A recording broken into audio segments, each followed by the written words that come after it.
Let me tell you something right now. Before we even get into what happened on that stage, I need you to understand something about the world we live in. Because this is not just a story about a singer. This is a story about every single person who has ever been told they are not enough. Every person who has ever stood in front of a mirror and rehearsed something they were terrified to say out loud. Every person who has ever dreamed so big that the dream itself felt like an embarrassment, like something you had to hide from the people closest to you because you already knew what they were going to say. You think you can do that? This is for every single one of you. And if you stay with me for the next 30 minutes, I promise you, you will walk away from this video different from how you walked in. Because what Arnel Pineda did on that stage didn't just silence an audience. It silenced something inside every human being who watched it. And that something, that's the voice inside your head that tells you it's too late, that you missed your window, that the world already moved on without you. Stay right there. Don't touch that screen. Now, let's go back to the beginning. Because you cannot understand what happened on that America's Got Talent stage without understanding where this man came from. And I'm not talking about the Philippines, although we'll get there. I'm talking about the place every great performer comes from before they find the stage. I'm talking about rock bottom, and not the rock bottom that people romanticize. Not the cinematic kind where the music swells and you know the hero is about to find themselves. I'm talking about the real kind. The kind that smells like hunger. The kind that doesn't have a soundtrack. The kind where you wake up and there is genuinely no reason to believe that today will be different from yesterday, or that tomorrow will be different from today. Arnel Pineda was homeless. He was sleeping on the streets of Manila. He was a kid, a literal kid, singing for loose change, singing just to survive, singing because it was the only thing he had that nobody could take away from him. Not the streets, not the circumstances, not the crushing, grinding weight of poverty that had settled on his family like something permanent, like something that was simply his to carry. He sang, and nobody was watching. Nobody was paying attention. Nobody was calling any talent agency. Nobody was putting together a highlights reel. He was just a boy with a voice standing in a world that had absolutely no interest in hearing it. And here is where I want to stop and look directly into the camera and say something to you. Because right now, somewhere watching this video, there is someone who knows exactly what that feels like. Not homelessness necessarily, though if that's you, I see you and I need you to keep watching. But that feeling of having something inside you, a gift, a passion, a thing that lights up every cell in your body when you do it, and being completely, utterly invisible.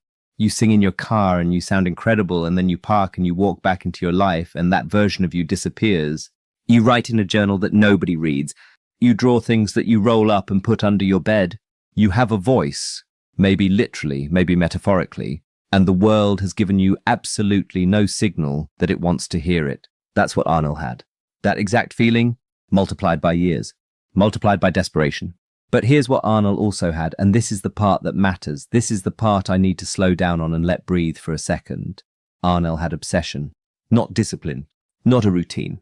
Not a 5-year plan. Obsession. There is a difference, and the difference is enormous. Discipline is what you do when you're organized. Obsession is what you do when you cannot stop. When it wakes you up. When it won't let you sleep. When it follows you into every room and sits down next to you uninvited and refuses to leave. Arnel was obsessed with music the way some people are obsessed with survival, because for him, they were the same thing.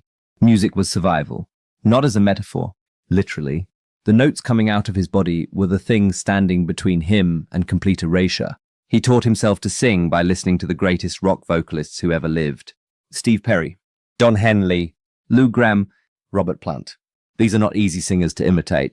These are not people with modest ranges and forgiving melodies. These are monsters of vocal performance, singers whose voices were essentially instruments of war, capable of cutting through concrete and touching something in the human chest that most people don't even know they have until it gets hit. And Arnel, this kid from Manila, with no formal training, no vocal coach, no record deal, no industry connections, nobody in his corner with a business card and a strategy, Arnel sang their songs until he became their songs. Until the melodies didn't feel borrowed anymore. Until the emotion wasn't imitation.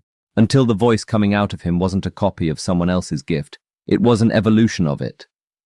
A continuation. Something entirely devastatingly his own. Now let's talk about what happened right before AGT. Because the AGT moment doesn't make sense without the YouTube moment, and the YouTube moment doesn't make sense without what came before it. In 2007, Arnel Pineda was discovered, and I use that word loosely because he wasn't really discovered, he was recognized. There's a difference. Discovery implies the thing was hidden. Recognition implies it was always there, and the world just finally woke up. Neil Schon, the guitarist and co-founder of the legendary rock band Journey, was searching YouTube for a new lead vocalist after Steve Perry's departure had left the band in a decade-long identity crisis. Neil watched video after video of singers from around the world. Professional singers, trained singers, singers with glossy press kits and management teams and everything that is supposed to matter in the music industry. And then he found Arnel, singing Journey songs in a small Filipino cover band, with a crowd of a few hundred people in a venue that probably didn't have great acoustics or a lighting budget. And Neil Schon, one of the most respected guitarists in rock history, a man who has heard everything, stopped scrolling. Because what was coming out of Arnel Pineda's body was not a copy of Steve Perry. It was something that understood Steve Perry so completely, so molecularly, that it had transcended imitation and arrived somewhere new, somewhere that felt like the truth. Neil reached out. The band flew Arnel to the United States. He rehearsed with Journey. And then, in a moment that should be studied in every motivational course ever assembled, the kid who used to sleep on the streets of Manila became the lead singer of one of the most iconic rock bands in American history. Full stop. Let that happen to you for a second. Let it actually land. But here's the thing about this story that people don't always talk about. Here's the human part. The painful, honest part that gets glossed over in the highlight reel version. When Arnel became the lead singer of Journey, not everyone was happy about it. And I want to be direct here because I think it matters. There was skepticism. There was doubt. There were people, fans, critics, commentators who looked at this small Filipino man and decided, before he sang a single note in that context, that he wasn't the right fit, that something was off. That Journey needed to be a certain thing and Arnel wasn't that thing. And the reasons behind that skepticism are worth naming because they are the same reasons that people in your life have doubted you. They had nothing to do with his voice. They had nothing to do with his skill.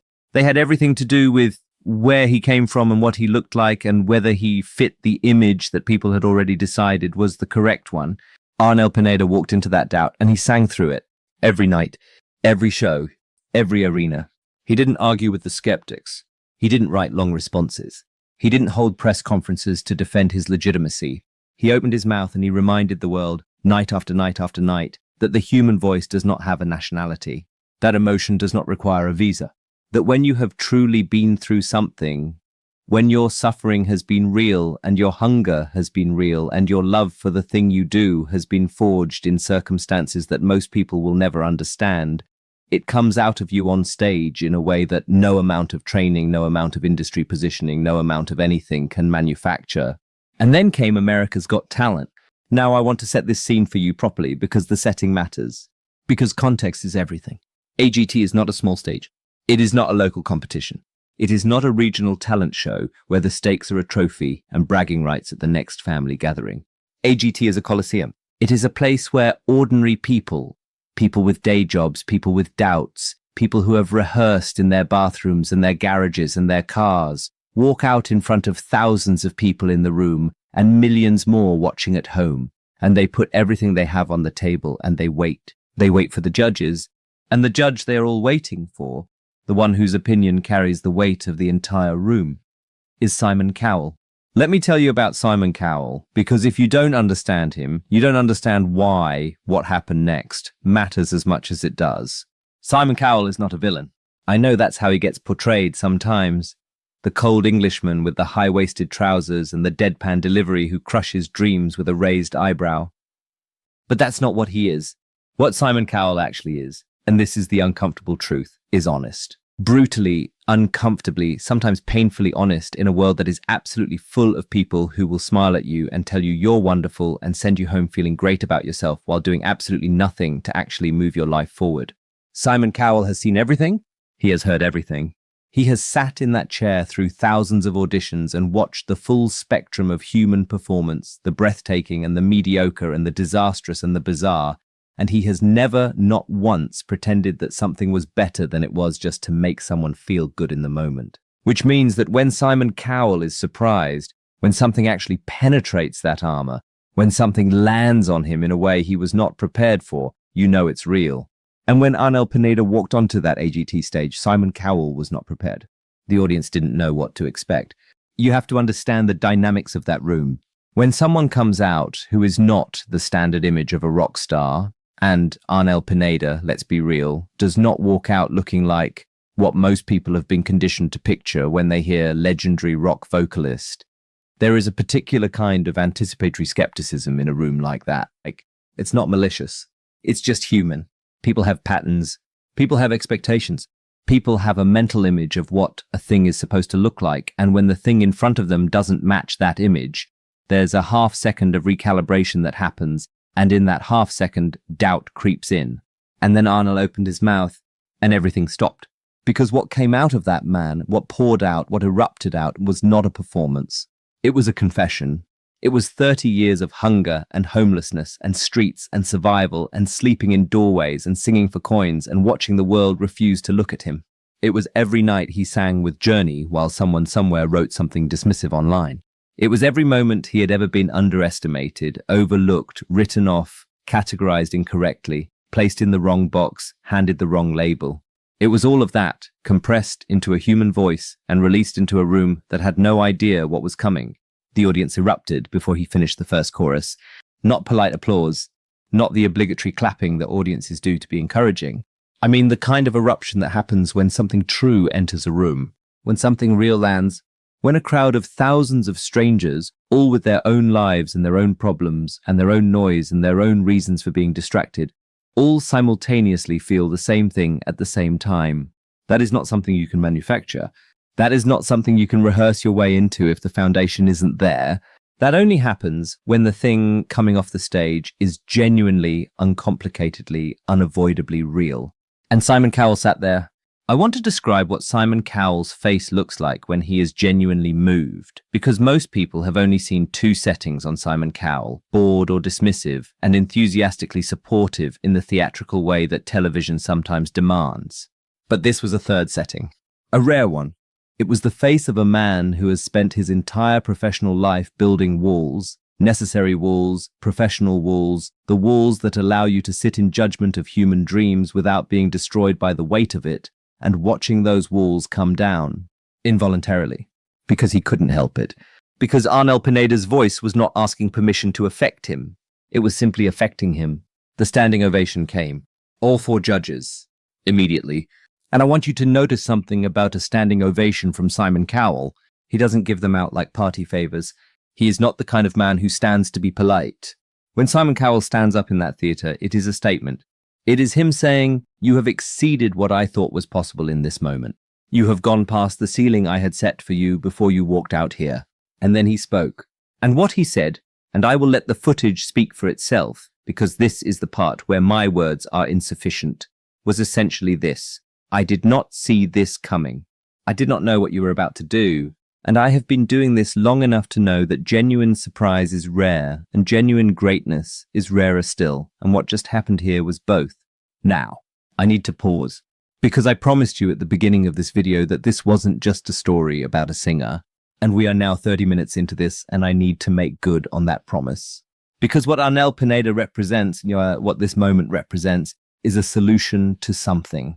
A very specific, very human problem. And I want to name the problem clearly before I talk about the solution. The problem is this: most people give up right before the thing happens.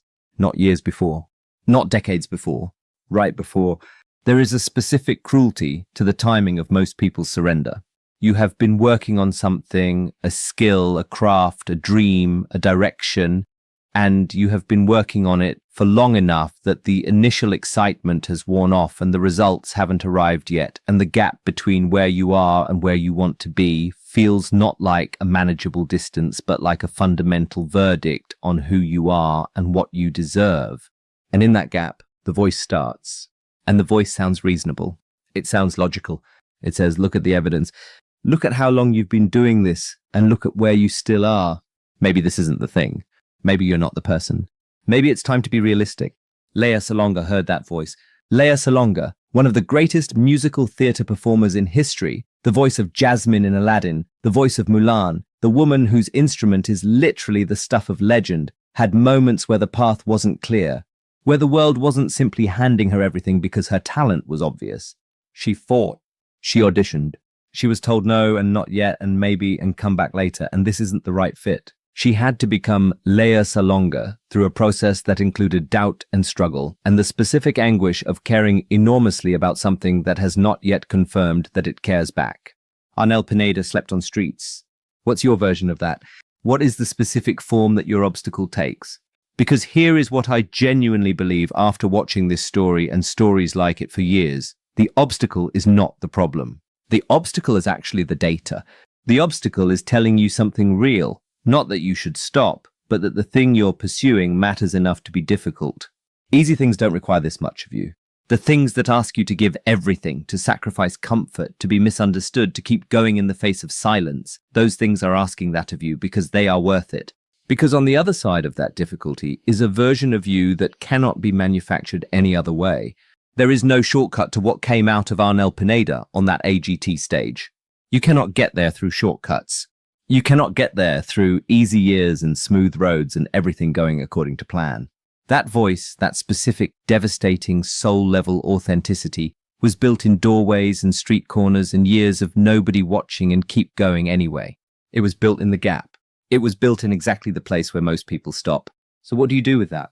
What's the practical takeaway from watching a man bring Simon Cowell to speechlessness? Here it is, and I'm going to say it plainly, because I think plainly is the right speed for this. You don't compete with your talent, you compound it. Arnel didn't try to out Steve Perry. He didn't try to be the most technically perfect version of something that already existed.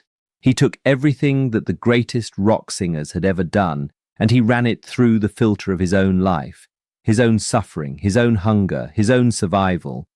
And what came out the other side was something entirely new. It was a synthesis. A compression of everything he had absorbed and everything he had lived. And that is why it was undeniable. Not because he hit the notes, and there are hundreds of people who can hit the notes. Because when he hit the notes, you heard the reason behind them. You heard that this was not optional for him, that this was not a hobby or a side project or something he did for fun on weekends. This was his life. This was the thing that had sustained him when everything else was gone. That is available to you. That depth, that specificity, that undeniability. But it only comes from doing the thing long enough and honestly enough that it stops being a performance and starts being a transmission. When you stop trying to impress the audience and start trying to reach the audience, when the goal shifts from being seen to being understood, everything changes. Simon Cowell has heard 10,000 performances. He has watched 10,000 people stand on that stage and try to be impressive. And in all of that, what breaks through, what actually gets past the professional distance and lands somewhere real, is the person who is not performing at all. The person who has forgotten or perhaps never knew how to separate who they are from what they do. The person for whom the thing coming out of them is simply the truest available expression of who they are. Arnel Pineda didn't go to AGT to impress Simon Cowell. Arnel Pineda went to AGT because singing was the thing he could not do. And Simon Cowell felt that. The audience felt that. Millions of people watching at home felt that. Because you always feel the difference between someone performing at you and someone offering something to you. Here is my challenge to you before this video ends. Whatever your version of singing is, and it doesn't have to be singing, it can be writing, it can be building, it can be teaching, it can be the conversation you have with people that leaves them better than you found them. It can be the way you cook or the way you fix things or the way you listen or the way you lead. Whatever that thing is, I want you to ask yourself one honest question. And the question is not, am I good enough? The question is, am I honest enough? Because Arnel wasn't the most technically trained singer in the world when he stepped onto that stage. He was the most honest one. He was the one with the most at stake. He was the one for whom the distance between who he was and what he was singing was essentially zero. That's what leaves Simon Cowell speechless. Not perfection, honesty. Close the gap between who you are and what you do, between what you've lived and what you put out into the world, between the private version of your gift and the version you're brave enough to show. Because there is a stage waiting for you. It might not be AGT. It might not be a stage at all in the literal sense. But there is a moment coming, and I believe this with everything in me, where you will have the opportunity to stand in front of something that matters and offer the truest version of what you have. And when that moment comes, I don't want you to perform. I want you to transmit. I want you to remember Arnel Pineda on the streets of Manila with nothing but a voice and a refusal to believe that the voice was not enough. Because it was enough. It was more than enough. It was, as Simon Cowell himself, a man who has made a career out of being impossible to impress, was forced to admit in front of millions of people. Unbelievable. And so are you.